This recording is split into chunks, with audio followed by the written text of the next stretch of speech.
cruising along, and looks like they're putting in a bunch of these power lines because there's a big industrial park behind us. Thought that was pretty interesting. Got the crane out. They're putting them up.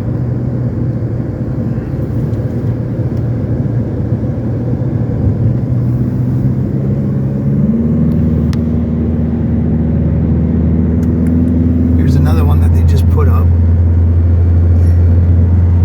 And they're coming in two pieces by the looks of it. I don't really see the split, but you can see maybe up at the top there, that little area right there. Yeah, so they're probably bringing some high tension wires through to power up all those big factories back there. They look like Amazon fulfillment center style. Hey, if you like our videos, please subscribe. See ya.